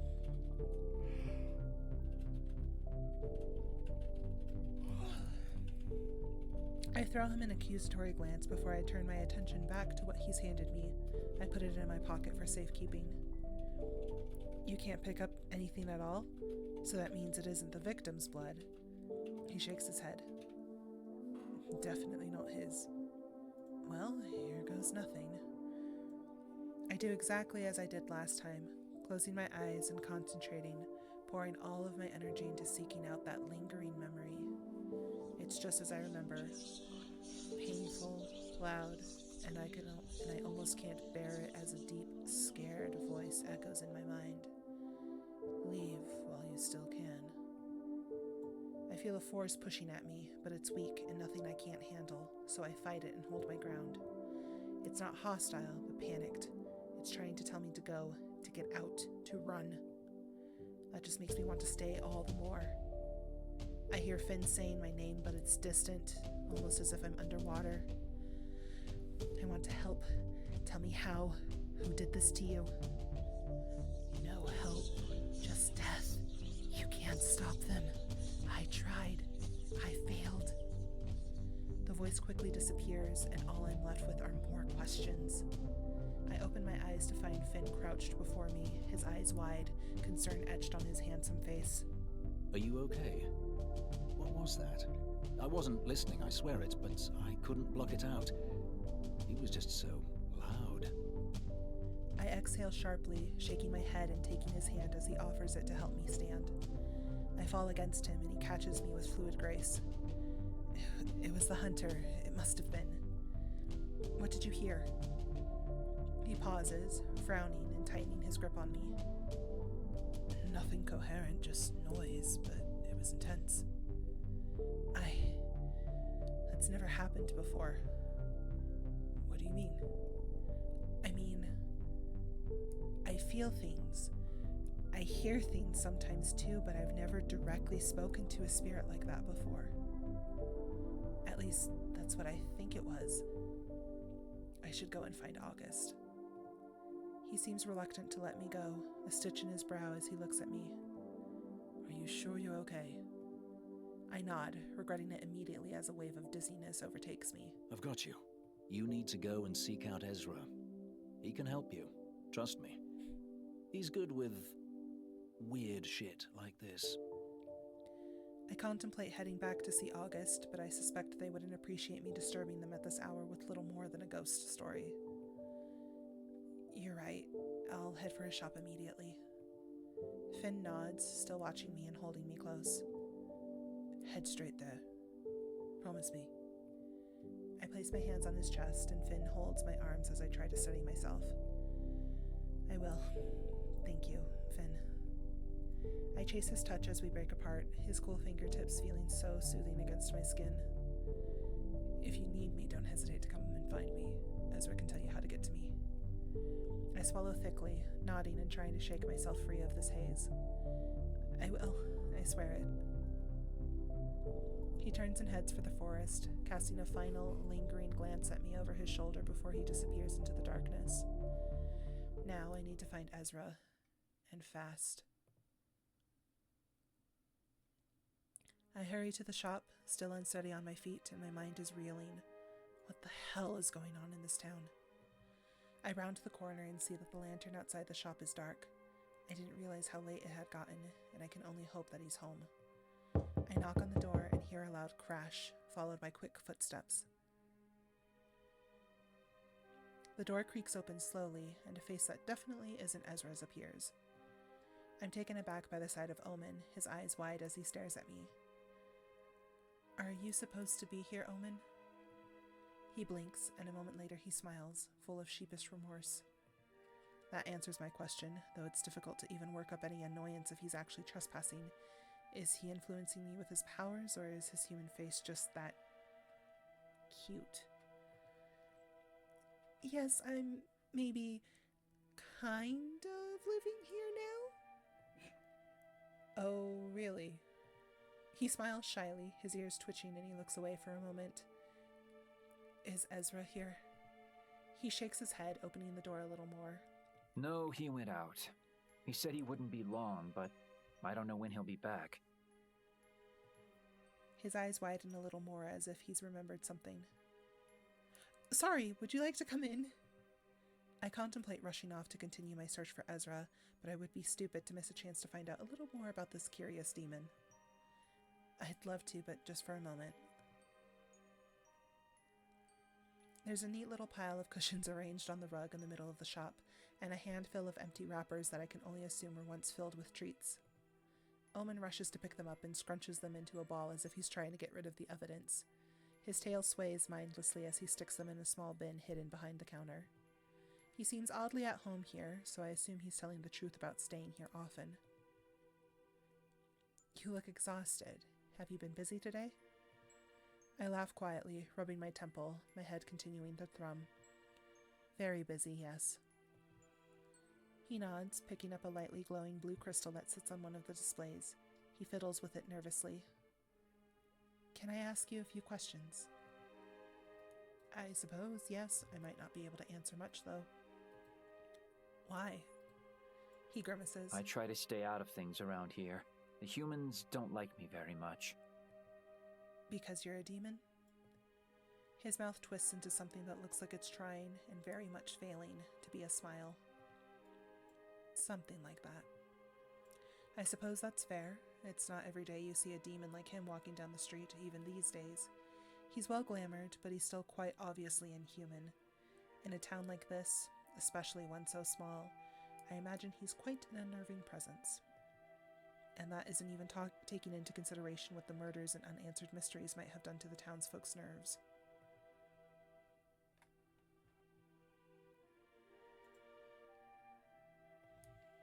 I don't know much about you. Where are you from? And how long have you been in Lunaris? His eyes widen, his pupils dilating, and I see the slightest hint of crimson flickering in chestnut brown. I've been here about 2 years. Time passes differently here for me, so it's hard to know for sure. You'd have to ask Ezra. He'd know. Okay. Okay, that's weird about the time dilation. Okay. I don't miss the way he so tactfully ignored my question about his origins, but I decide not to press him if he's giving me something. Yet. How did you meet Ezra? He lights up at that question. I met him the day I arrived in Lunaris. He was the first person I saw, and he took me in without question when I was in need of shelter. Ezra is very kind, isn't he? He nods enthusiastically. He is quite wonderful. Everyone thinks so. Well? He fidgets, dropping his gaze to his hands, fingers toying with the blue crystal again. The General, August. They don't like him very much, and that makes Ezra sad. Do you know why? He shakes his head, biting his lip. No, I didn't want to ask, but Finn says they've known each other a very long time. Ezra has been very, very kind to me. I don't want to pry, not about things that might hurt to say or to hear. I nod slowly. It's hard to argue with that, I suppose. Do you know much about the recent murders? Omen passively looks out the window, a sad look crossing his face. I know that the humans are upset, and that the ones who were killed were hunters. Ezra is tired all the time, and Finn visits him less. Alcar is distant. He sighs, a knot forming between his brows. Everything is so different lately. I don't like it. His eyes light up as he turns to look at me. But now you're here. A solution. A fresh start. Eventually, Omen shrugs. The wind changes, perhaps towards shore this time? And he smiles at me, full of optimism and faith. His trust is almost sweet, but I can't in good conscience lie to him. I hope so, Omen, but it might take me a little while. Right, yes, I understand that. He fidgets where he stands, his eyes flickering to the curtain that hides Ezra's living area. Can I show you something? Of course you can. One moment. He dashes through the curtain that separates the front of the shop with the back, reappearing within seconds, clutching a weathered notebook. Here, I keep notes on things I find interesting, mostly humans, but also Finn, Alcar, Ezra. He trails off, looking wistful. I thought maybe this could help you. If you need to know stuff about certain people, I might have something here. Omen opens the front cover, running a finger over the words. The pages are full to the brim with barely legible notes, all seemingly written quite hastily. Most of it isn't even in a language I understand. Would I be able to borrow it? He tenses, his cheeks turning beet red as he closes it and holds it tight to his chest. I'd like to keep it if that's okay. Though I'm happy to show you if you'd like. My fingers twitch at the thought of what observations he might have made, but I daren't startle him by insisting. He seems skittish still, just like the first time we met. Maybe another time? Of course. I feel a sudden twang of pain in my temple again. The sensation is unpleasant, and it burns. Ashlyn, are you okay? Omen rushes to my side, the notebook forgotten upon the counter. He reaches for me, but he's hesitant. I can feel an impossible warmth radiating off his palm, but he withdraws his hand before he touches me. I'm fine. I really need to find Ezra. Do you have any idea where he could be? I don't know for sure, but he usually goes to the market or the tavern. Maybe even the catacombs.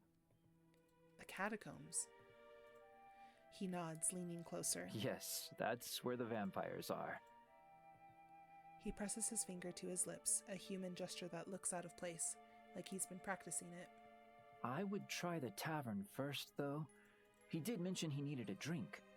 He likes to drink a lot of wine after a busy day. Thank you so much, Omen. I'd better hurry. I bid him a quick farewell and head back out into the darkness.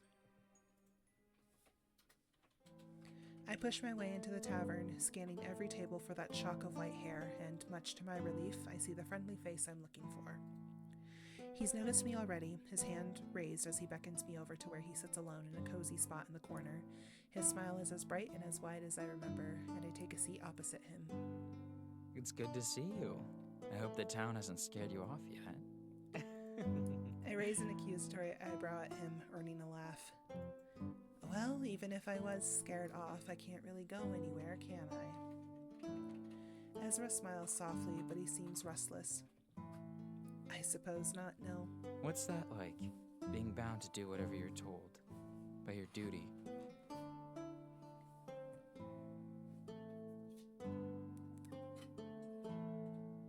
I contemplate his question for a moment, wondering exactly how honest I should be. Well, it is quite lonely, especially when you're torn from your previous post and dropped into a weird town full of strangers. And murders. Don't forget those. He winks, a sparkle in his eyes. And murders, yes. I'm sorry you have to endure that. Loneliness is a terrible thing, but you shall be lonely no more. We've got you now. We're here for you. He sits a little straighter, determined.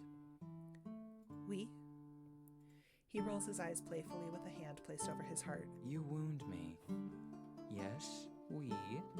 Myself and Finn and Piper and, well, maybe even August, if you're lucky. I laugh as Ezra grimaces at that thought. You have people here. Some might be undead or just plain stubborn, but you have us. Thank you, Ezra. That means a lot. He shrugs it off, running his finger around the rim of his wine glass. We've all been lonely at some point. Some of us will always be lonely, even surrounded by people. But if there's the smallest chance that you can quell that with some good company, then you should take it. He looks up at me, and I wonder how much... Oops. He looks up at me, and I wonder how such a human exists. He's kind, impossibly so, and I find it very hard to believe it could ever be an act. So, you have friends here, Ashlyn. The barmaid comes over and rolls her eyes, hand on her hip as she addresses me rather curtly. Drink?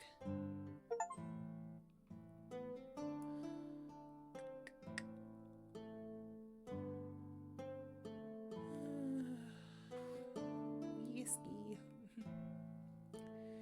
I can think of nothing more soothing than something spicy, sweet. Whiskey, please. Neat. She turns and wanders off with yet another roll of her eyes, and Ezra poorly stifles a laugh. Don't take it personally. That's Edna. She's notoriously, short. I grimace, and as she returns with my glass of whiskey, I nod politely. Thank you, Edna. Edna grunts, turning on her heel and throwing me a dismissive wave over her shoulder. Case in point. I eye the deep amber liquid in my glass, savoring the rich smell before I bring it to my lips and take a sip. It may burn as it trickles down my throat, but it's soothing and delicious. Are you okay? You seem tense. I was actually looking for you. I need to tell you something, but I need you to promise me you won't think I'm crazy. You're talking to someone who lives in Lunaris. Try me. I love that it's just assumed that the town is fucking weird. I take a deep breath and edge closer, checking no one else is listening.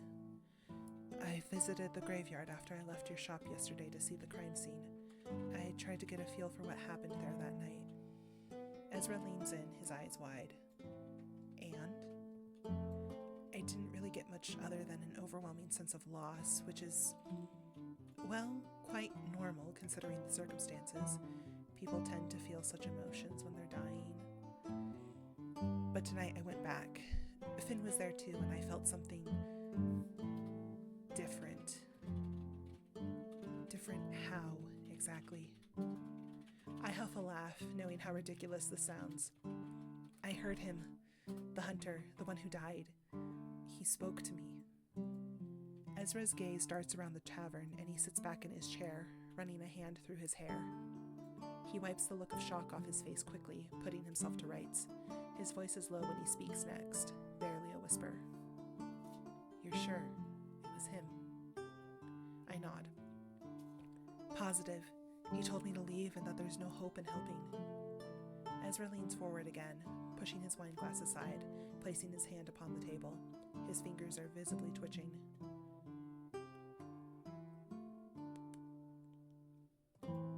I mirror his movement and place my hand upon the table beside his, shamelessly needing comfort and contact. Ezra doesn't hesitate to take it in his own, his skin warm and soft as he squeezes it tightly. It's going to be okay. We'll figure this out together. I exhale sharply, feeling like I've been holding my breath ever since I left that graveyard. Thank you, Ezra. I don't know what I'd do without you, and I've only known you for a few days. It's okay. I'm used to taking care of people. It's my thing, I suppose. Besides, you're delightful. It's not like it's a chore. He softens his expression and starts drawing gentle, soothing circles on the back of my hand with his thumb. His cheeks darken slightly, and everything about him is impossibly enchanting. I'm glad you're okay, Ashlyn. I'm here for you, always. I'm more grateful than you'll ever know for that. Another squeeze of my hand, and we part reluctantly.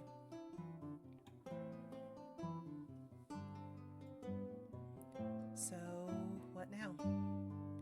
He curls his fingers around the stem of his glass and sighs deeply. I don't even know how to unpack this, but I do know that you need to rest. How's your head feeling? I sigh, pushing my whiskey aside. Still hurting. Ezra finishes around in the pouch that is attached to his belt, retrieving a small vial full of what looks like a strange herb or flower.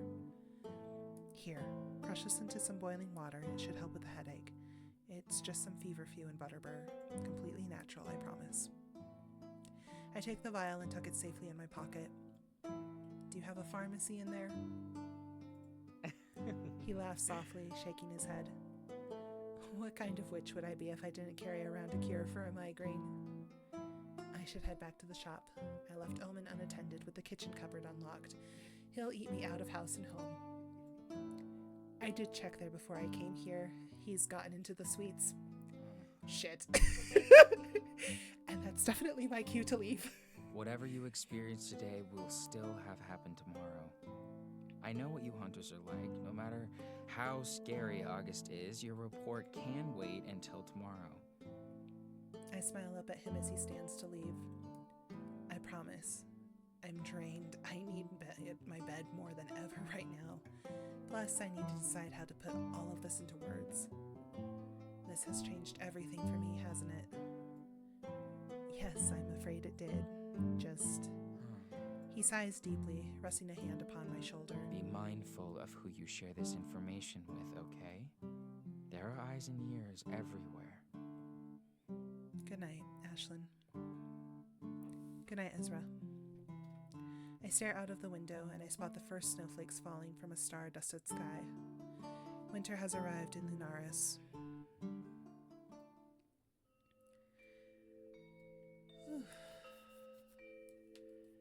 Okay. Since I'm doing a lot of reading, I think I'm gonna call it there for tonight. Cause my mouth hurts. But yeah, so that's When the Night Comes. Thanks everybody for popping in and watching that. And I love you all, and I'll see you on Friday when we go back to Dragon Age again. All right, good night.